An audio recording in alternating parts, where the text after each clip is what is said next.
And welcome back to the Elder Scrolls Legends. Today we're going to be looking at the final deck that you get, the Warriors of Hammerfell. This is one of your rewards for completing the last chapter in the story mode.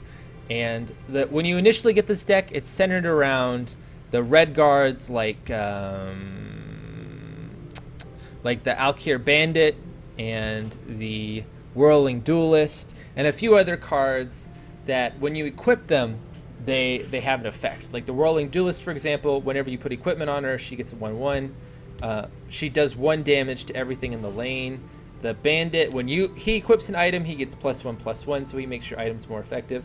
The problem with this is that they don't give you enough of these red guard cards like this to build a deck around. Like you've only got a handful, and then maybe if you've been playing, you might have been able to upgrade your Rehod Battle Mage, your Rehod Scavenger into either a Battle Mage like I have or a Horseman.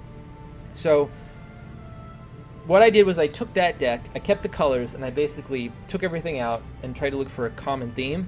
And I noticed that blue and red actually has a lot of aggression. Like you can have a very, very angry bully deck that just focuses on putting down cards and punching people in the face, and that's exactly what we have. So in contrast to the other decks that I've covered that have been more mid-range or late game, this is very much early aggression deck. We've got really cheap cards like the Brutal Ashlander, the Crown Quartermaster, the Dumir Nightblade, the Greystone Ravager, the High Rock Summoner, Orc Captains, Soul Split.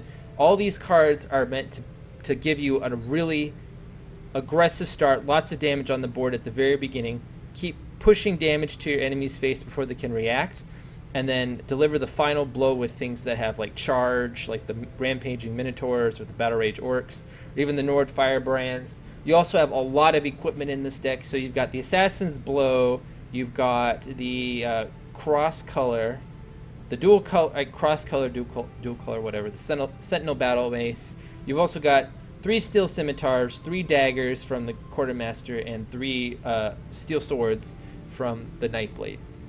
So this deck does feature some low-cost, efficient creatures that can either do damage or trade well, and ways to use them in a way that pushes your advantage even further. And then the whole point is when you start running out of cards and when you need to reload, you'll have more life than your opponent and be able to reload with a Triumphant Jarl, which is a fantastic card.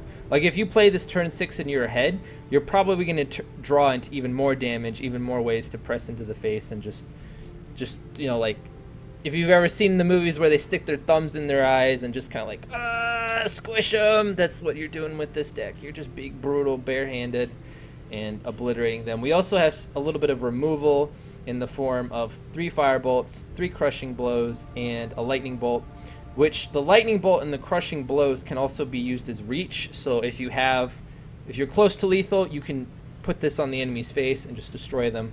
So the plan is simple in theory, but you're going to see sometimes it's a lot more complicated when choosing between trading and going face. As all 4 decks, including 5 if you include this one, dang it, I'm going to play some unranked matches to show you where this deck shines, where it has trouble, and like just generally how it fares. Heavy Lids, the Clever. Unfortunately, he is going first, but that gives us a little bit more leeway in what we want to do. This is a good combo right here, so we're going to go ahead and get rid of the Lightning Bolt. I like this, it's very aggressive. Let's put down the Dumber Nightblade in the Shadow lane. By dawn and dusk, I move as a shadow. And then if we want, we have lots of options for next turn. He's playing the same type that we just saw. Soldiers, report! Your orders.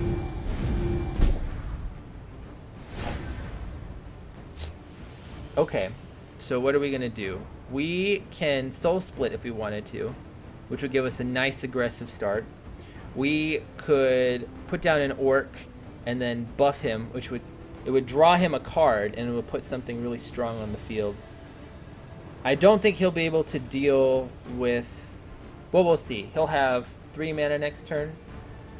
I like this. This is the most aggressive play, I think. So we'll put the captain down. We'll consume some of our mana. We'll turn this into a 5/3, and then we'll just go straight to his face. Very aggressive. We can do something really cheeky with this Nord Firebrand and a soul split if we need the pressure.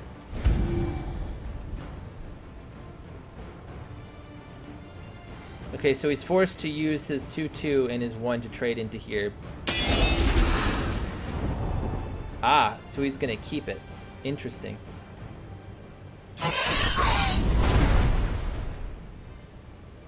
Acknowledge. Into the breach. This is gonna give us a nice steel sword in the process, though. Casting this out would be a bad idea. So instead what we're gonna do, let's see. We could Nord Firebrand, smack for 1, or we could soul split.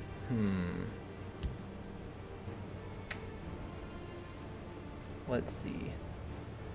I think what we'll do is we will Nord Firebrand, smack in for 2, and then trade the 1/1 in, and then no. We want to keep this guy on the field. So we will, let me think. Time to fight. We will just, let me think. This is tough. This is a tough decision. We don't want to send this back. That's a bad target. We'll go ahead and we'll let him get the trade off. And then we'll soul split this. Come at me. And we'll force him to make the trades.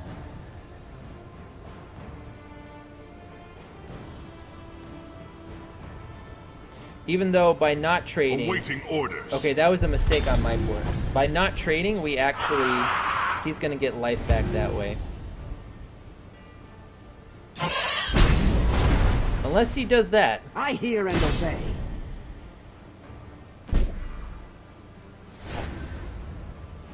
His choice of not trading 2 was a strange one. Okay, so let's see. What are we going to do? We're probably going to be casting this thing out.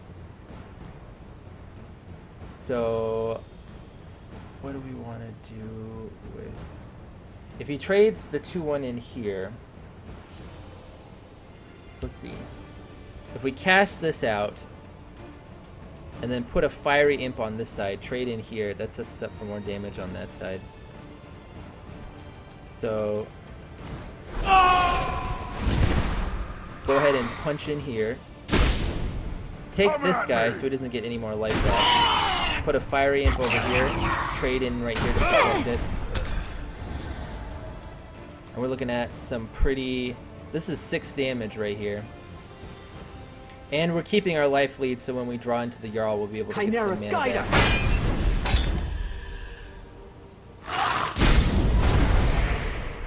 Choosing to trade face, unfortunately. Which is not going to turn out well for him. We'll trade here. Well, first, let's punch him in the face and see if anything comes out.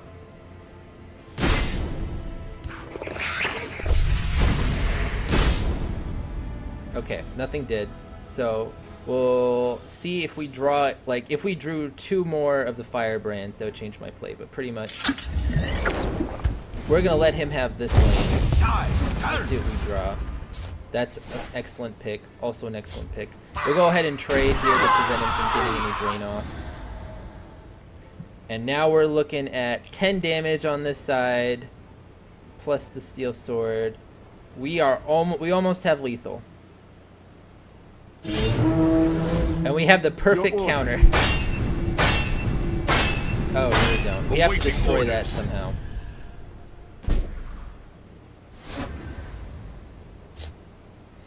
Okay, so we're going to hold on to the lightning bolt. We're not going to use it to clear that, because we might be able to find a more useful place for it. But ride them down. We'll take care of him over here. Ride them down. We'll go ahead and punch him and see if anything comes out. Nothing does. We'll play a... Let's see. We probably want to play a pyromancer on this side, just so we have a way to deal with some of these 2/2s that are coming out. It actually... The most aggressive move would be to put down... I like it. We'll put down the Pyromancer over here Let's heat things up. and the Nightblade over here. By dawn and dusk, I move as a shadow. So that way, no matter what he does over here, we'll be able to take control a little bit stronger on this area in case he clears out this lane. So that we're splitting between the lanes. So we'll be able to minimize his effects over here while at the same time exerting a lot of pressure on this side. Okay, we're probably gonna put the Steel Sword on the Jarl. Well, no, wait. We don't have enough damage. So instead, the Steel Sword will be going on there and going in like that. I hear and obey. Drawing us 2 cards. So let's see, how do we want to do this?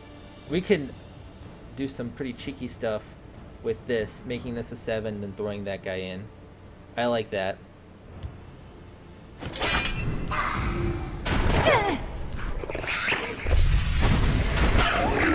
We're gonna double trade over Feel my here. sting. Kill you where you stand. And then we're gonna put down a Fiery Imp on this side and a Ravager be on this good. side. We have 7 damage in our hand, so we just need to hit for 3. And we actually have more than that. We've got 13 damage in our hand. We can't play all of it, but the most efficient play would be to buff up one creature with both of these and then Crushing Blow something. Or, no, to buff up because we'll have 8. So put the Steel Sword on 2 things over here, hit him in the face, and then... Soldiers, report. Your orders.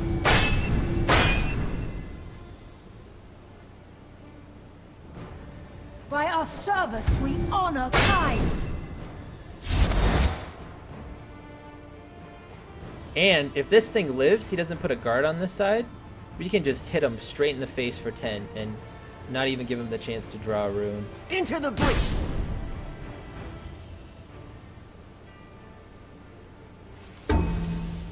Acknowledged. I think we got this.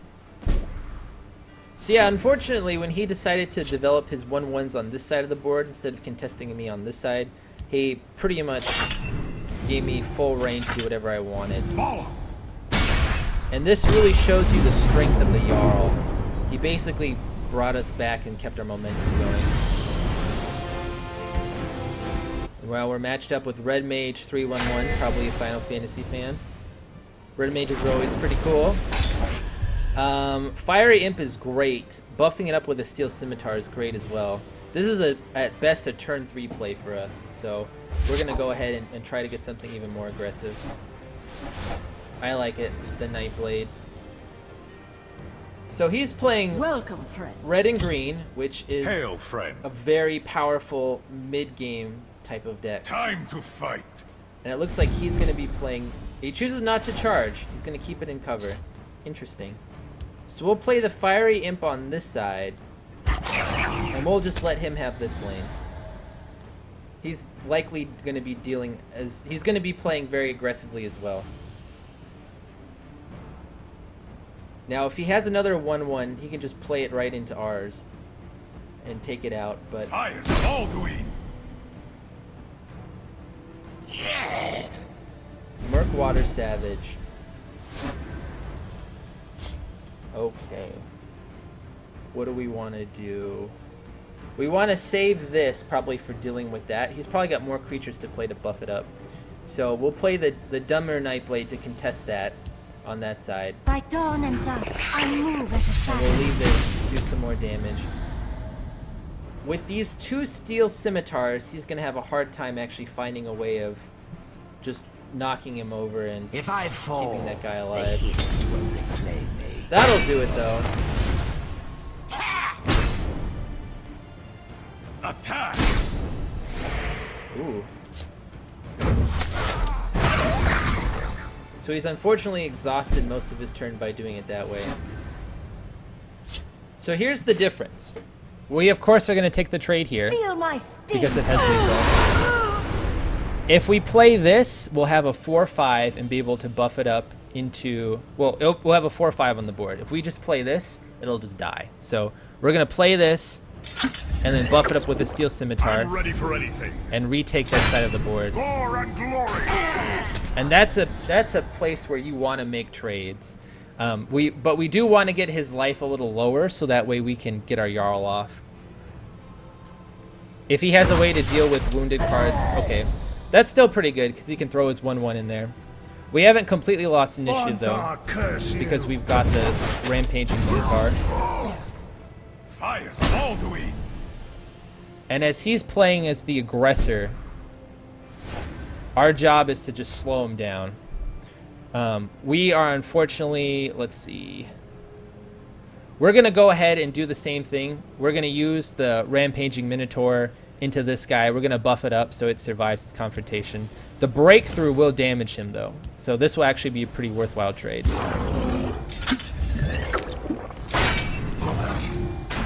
So that extra damage actually hits him. And then next turn, if he doesn't kill this, we can get the Jarl off. Which will be awesome. The forest is my strength and my courage. Oh, okay, fantastic.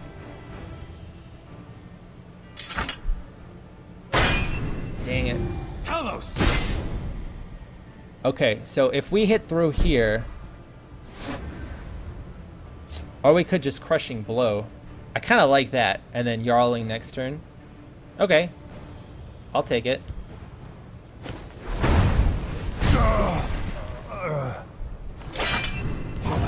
I believe this draws him 2 cards, but it doesn't look like any of those cards are prophecy cards.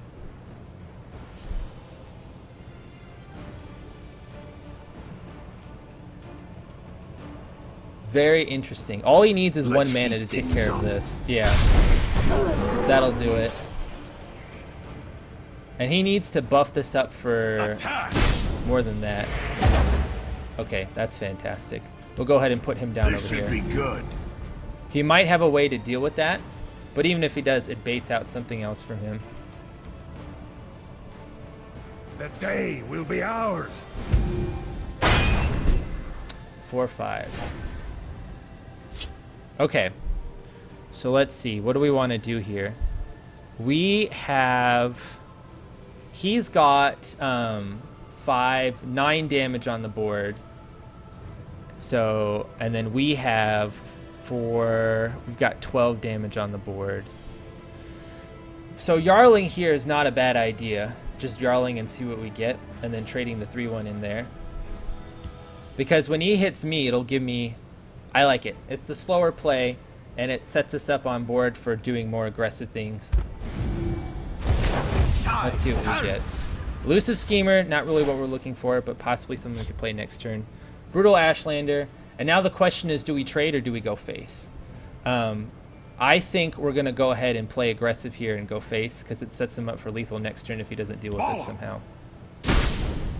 And then we are going to hold on to our Magicka and not play the Brutal Ashlander so we can get our combo off, if need be. So he has to remove this and this, otherwise we've got him next turn. Let's heat things up. Okay, that takes care of that. Spill their blood. Ooh, that's nice. Fires Alduin. Now he has to get rid of this. Okay, that doesn't get rid of it, but that does give us a... That does make us... Makes it painful for us. The day shall be ours.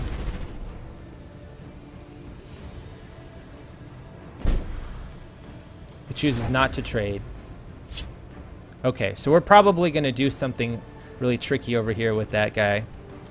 We're going to end up using our removal here to get rid of these guys. That's for sure. So let me think. What's the most effective way to do this? If we play... This guy's 3 mana. Or we could just bam, bam. That's a 5 mana play. So actually maybe not playing this might be a good idea. And just playing the Schemer instead. Lightning Bolt... Well... Man, I wish we had some kind of charge. We have to address this. Like, this is too much damage for us to take. So, if we play Pyromancer, we can knock that down. Yeah, so we play this. Let's heat things up.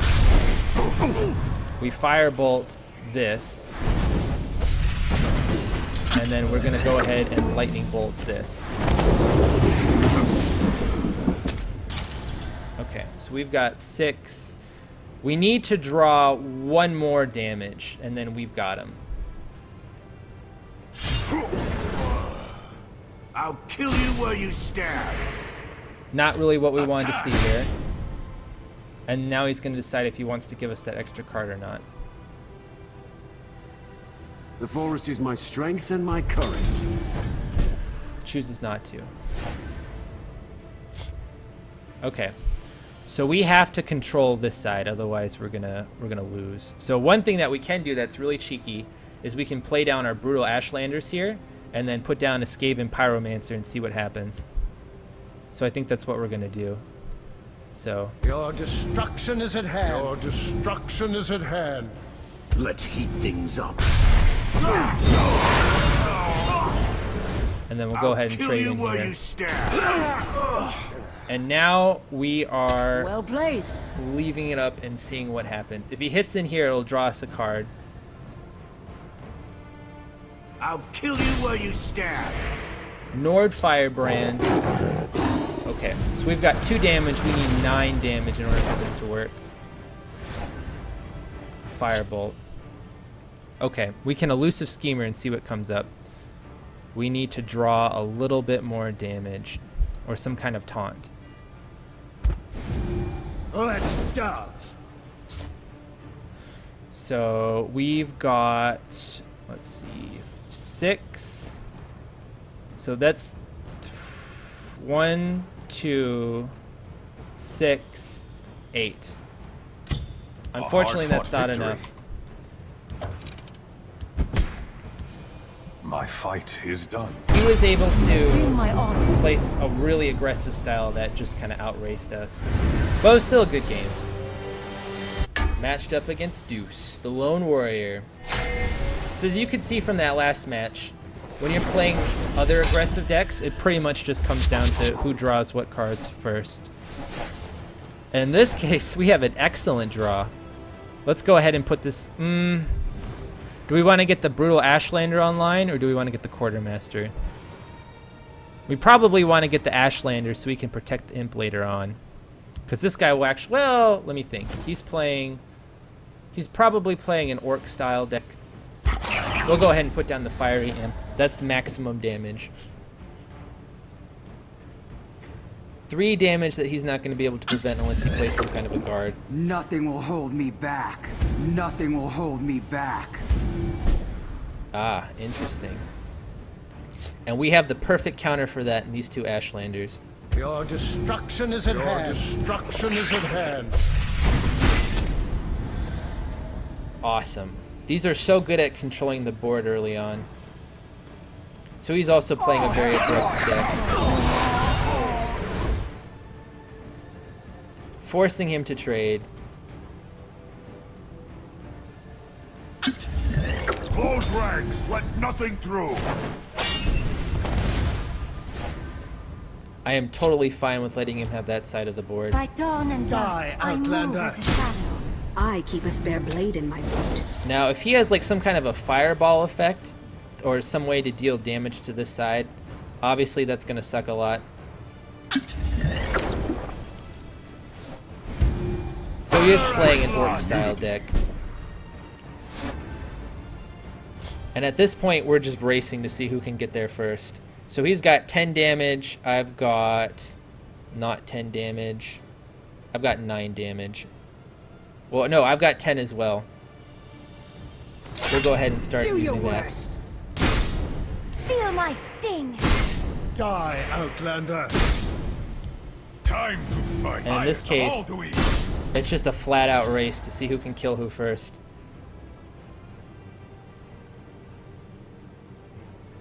We're going all in this way. He's taking this lane, I'm taking this lane. We need to draw 2 more damage, and then we win.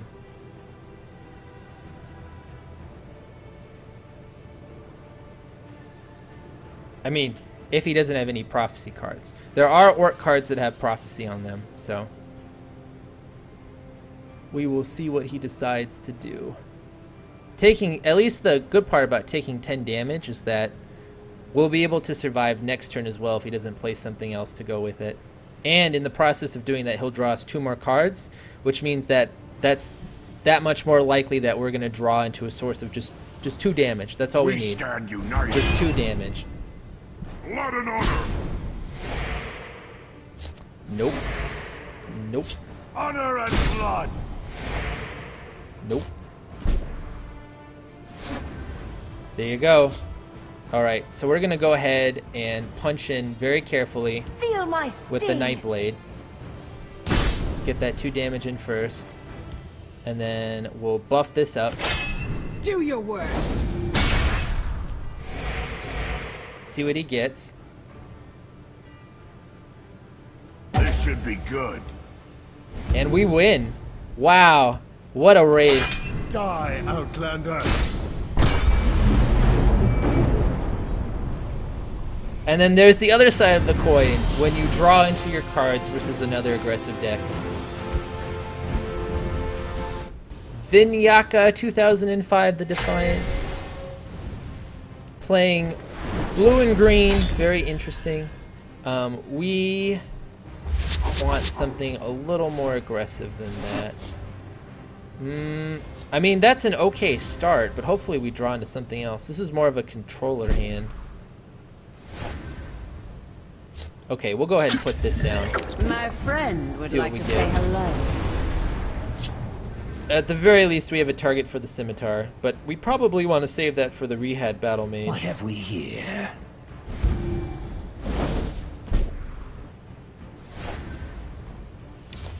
Let's see. What do we want to do? Do we want to get the Rehad online and let him trade in there?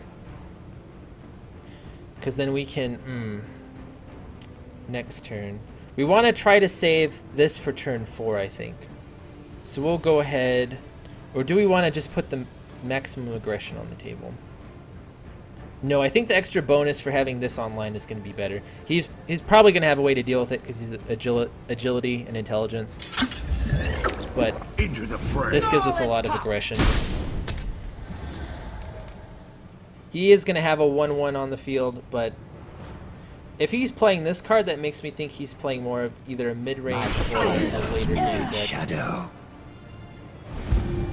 Let's shed some light on the problem. So he does have the ability to deal an extra 2 damage whenever he wants. We're going to have to try to keep that in mind for the future. But let's go ahead and... We could play the Quartermaster. We want to hold on to this. So we'll play the Steel Scimitar into this. It'll end up drawing... Well, let me think.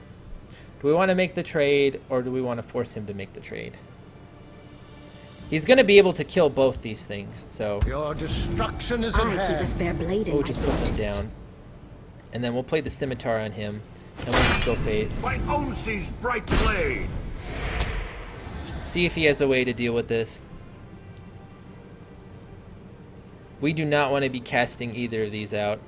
We want to wait for like something that just completely stops us in our tracks, like something with guard on it. My scales move in shadow. Now, if he hits in here, they'll reduce it to 4, so he would need to have another firebolt than the one that he just drew.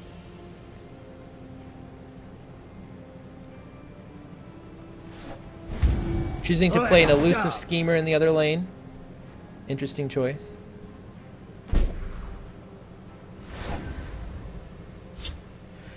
We are actually going to hit in with these 2 here. So we'll hit in here and then hope it goes over there. And then if nothing goes through, we'll just go... Well, first we'll hit in here. Sees bright blade. See what comes out. He doesn't draw anything. So we'll go ahead and boost this into there. And then we'll use the Nord Firebrand in combination with that. Do we want to do that? No, we don't. We want to hold on to this in case we draw any more equipment. Do So your worst. hit this guy in here. 50-50, this goes over there. We got it. All right, fantastic. We'll go ahead and drink our last one, and we'll put the Etronog down over here. So now we have very strong 5 damage in both lanes, and the ability to cast out anything that he puts in our way to block us. So we've got a turn 2 lethal. I was considering which way to actually put down the firebrand, but I decided that it'd be better to hold on to it because it gives us more up-close initiative. And we're probably honestly going to cast that out because he needs to wound this in order to play it. Unless we draw into like a way to more efficiently kill it.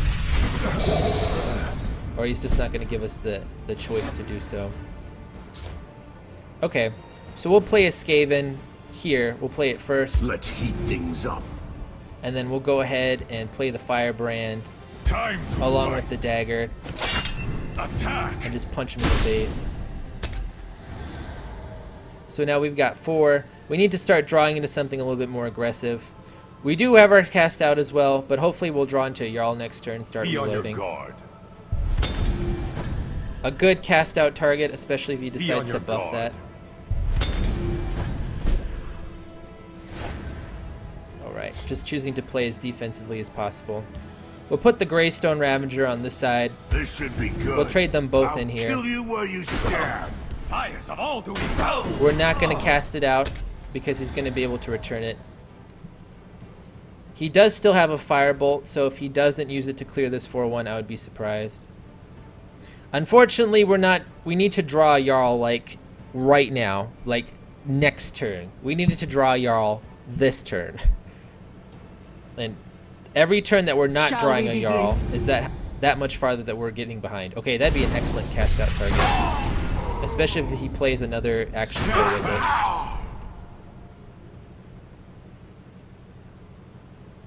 My friend would like to say hello. Things are not looking good. Your destruction is at hand. Alright, so he's putting pretty good control in both lanes. We do get our Jarl, though. We're going to go ahead and put the Jarl down in this lane to contest with that 2-2. Let's see what we draw into. Tide turns. Crushing Blow and Fiery Imp. Okay, that's fantastic. So now we're looking at 7 damage. If we can get somehow miraculously find 10 damage, we can end his existence. Die, Outlander. We'll just let him have this lane. Face, face, face, face, face. Ah. Okay, well hopefully he doesn't have a Firebolt.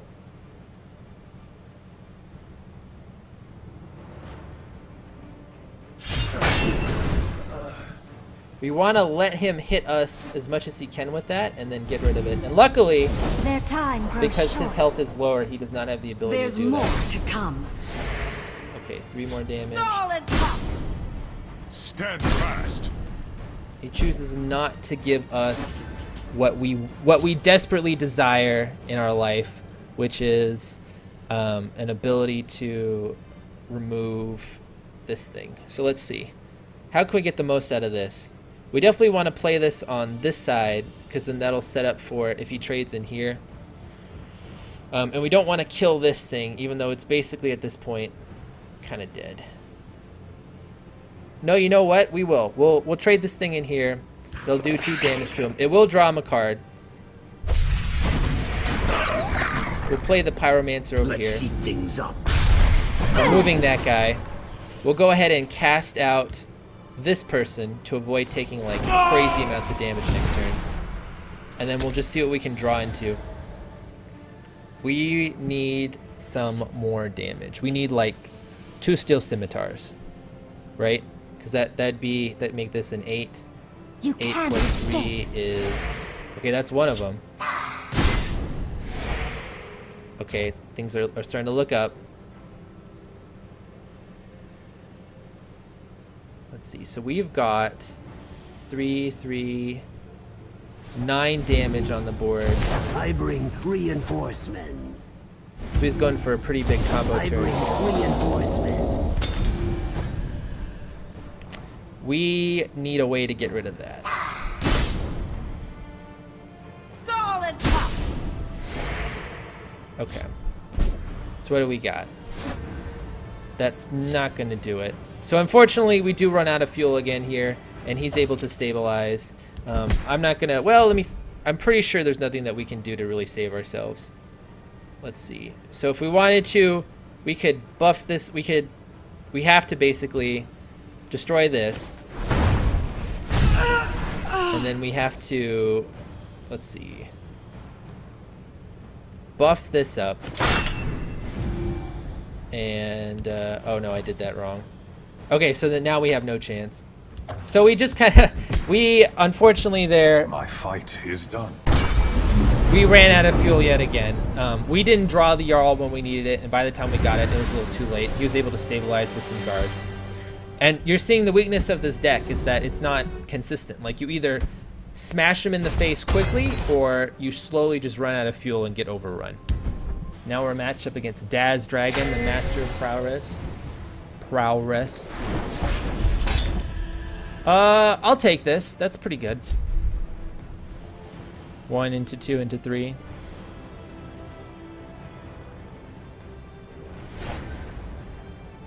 Which we can make even better. I keep a spare blade in my boat. Go ahead and play that in for the dagger, which we can casually give. What have we here? So these two trade in, which is pretty decent for us. We'll go ahead and Orc Captain here, so that even if he gets rid of the Orc Captain, they'll still trade evenly. This is a little bit more Do damage, your worst. and this turns this into a 3/3 next turn. And then if somehow that doesn't work, we can just play the Nightblade. Ah, okay, so it does not work. Move in shadow. Well, actually, it kind of did. So we'll go ahead and play the Battle Rage Orc to do a little bit more damage. Or do we want to play... The question is now, do we want to keep contesting this lane? Do we want to buff this up? So if we turn this into a 3/3, he has to trade them both in. He might have some kind of an effect to finish it off. So we might be better off just putting down the Battle Orc and just going full face with it and letting him dictate the trades. I'm not too concerned about 1 damage, so I'm ready for anything. Gore and glory. I'm fine doing this. Come at me. And then he'll probably be able to retake control of this lane, and then we'll move over to this lane. So he'll probably put this 1/1 into this 2/1. Unless he has like a way to finish it off. I'll kill you where you stand. Scales move in shadow. Even playing the way that he is, it's not giving him like a huge amount of initiative. So we'll go ahead. We'll play the High Rock Summoner over here because it'll be able to trade with one of these My guys. friend would And like maybe to we'll say be able to hello. retake the Dawn shadow and dusk, lane. I move as a shadow. I think it's still worth fighting on this side. Plus we now have that Storm Atronach. And we have a Rampaging Minotaur I do love if we a choose good to use fight. something. My scales move I'll in kill you shadow. where you stand. Nice. So let's see. What are we gonna do? We could, if we wanted to, we could Minotaur the 1/3 and then buff it up. This right here is definitely happening. That happens every time. By doing it this way, we trade in pretty evenly. Although we might be better off just like saying, okay, you got this lane, you can have it, and then just putting lots of pressure on this side. I actually really like that. So we'll go ahead, Feel my we'll hit him sting. here, we'll let him make the trade. And then we'll put down a Raging Minotaur, and we'll buff it with the Steel Scimitar.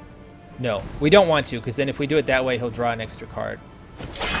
And we'll punch in here. He's not playing blue, so he's not going to have a Firebolt like what we have.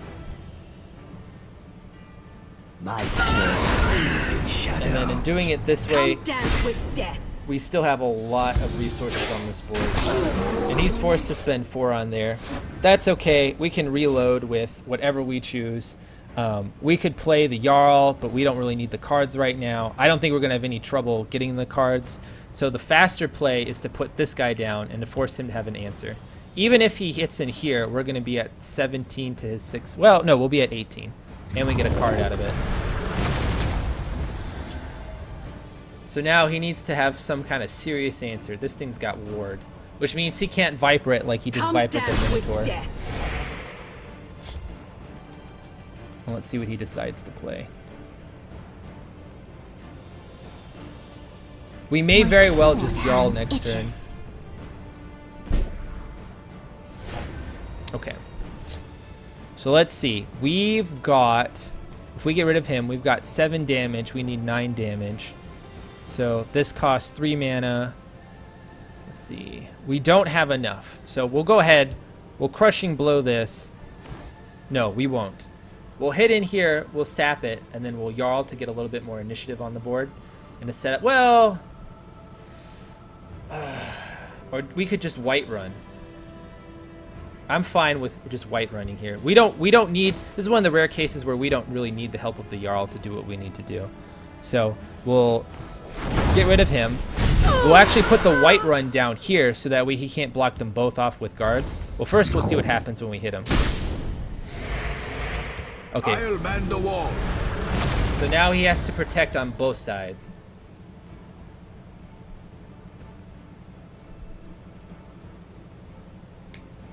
If we put them both on this side, then he could potentially shut them both down with AoE effects. This makes it much harder to control, even though he already has a 3/3 in this lane. Come down with death. Unfortunately, that is not going to be the answer that he's looking for. So let's just show him everything that we got. Nice. So there we go. We actually, that was an instance where we were able to, we lost the Shadow Lane in the early game, then we took it back with some of our zoo creatures, got some cool effects. I think that'll be a good place to stop it. So just in review, this deck is the aggressive aggro deck. It's really fun to play. It sometimes feels kind of disrespectful to play this way towards your opponents. But this, for starter decks, this is as aggressive as you can go. As you could see, when you don't get that aggressive start with the red cards, you have some of the blue cards to come back in other ways. You can store your equipment cards and then use them all on one of your charge creatures. And you can, if you ever start running out, you can draw a Jarl and just run right back in.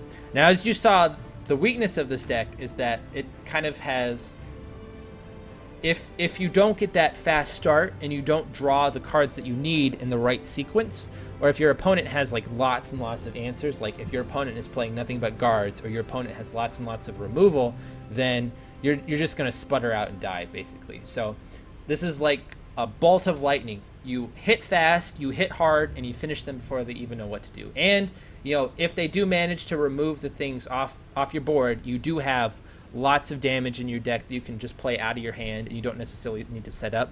But you do have cards that you can set up if you find you have the initiative, like the White Run Trooper, the Scheming, the Elusive Schemer, cards like that. So pretty simple deck, pretty straightforward. The little different decisions that you make can make a big difference in how the battle plays out. But this is actually the final deck in the 5 starting decks. After this, what I'm going to do is make like a little video talking about all the different decks and a few tips for people just getting into this game from like maybe Hearthstone or other TCGs. And then I will actually start, I don't know, like we'll see where we go from there. But this concludes this video. Thank you for watching. I'm Twinklebutt and have a fantastic day.